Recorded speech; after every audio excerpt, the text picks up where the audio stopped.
দেশে তো বটেই, সময় ও সুযোগ মিললে বিদেশেও ঢু মারতে চান ভ্রমণ বিলাসীরা। কিন্তু অতিরিক্ত খরচ আর ভিসার ঝক্কি ঝামেলায় ইচ্ছা থাকা সত্ত্বেও অনেকের বিদেশ ভ্রমণ করা হয় না। তবে ভিসা ছাড়াই যদি ভ্রমণ সুযোগ পান আগ্রহী পর্যটকরা, তাহলে কেমন হবে বলুন তো? হ্যাঁ, এমনই সুযোগ দিচ্ছে ভারত, নেপাল, ভুটান, মালদ্বীপ এবং শ্রীলঙ্কা সহ বেশ কয়েকটি দেশ। অনিন্দ সুন্দর সৈকতে ভরা দ্বীপরাষ্ট্র মালদ্বীপ। আপনার বাজেট যদি কম হয় এবং নয়নাভিরাম শান্ত সৈকতে ঘেরা দ্বীপের স্পর্শ চান, তাহলে ভিসা ছাড়াই ঘুরে আসতে পারবেন মালদ্বীপের এমন স্বর্গরাজ্য থেকে। শুধু মালদ্বীপ নয়, ভিসার ঝক্কি ঝামেলা ছাড়াই ভ্রমণ করতে পারবেন ইন্দোনেশিয়াতেও।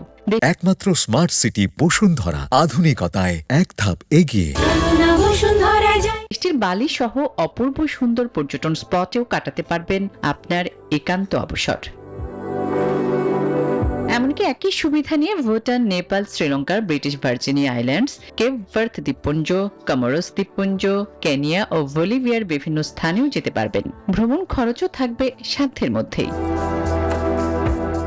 তবে এসব দেশে ঘুরতে আপনাকে নিজের দেশ থেকে ভিসা নিতে হবে না, কারণ দেশগুলোই পর্যটকদের অনারাইভাল ভিসা সুবিধা দিচ্ছে। অর্থাৎ সংশ্লিষ্ট দেশের বিমানবন্দরে আপনাকে নির্দিষ্ট মেয়াদের ভিসা দেওয়া হবে। তাই ভিসার ঝামেলা যারা এড়াতে চান, তাদের জন্য এই দেশগুলো হতে পারে ভ্রমণের সেরা গন্তব্য। আসমাতুলি, নিউজ 24।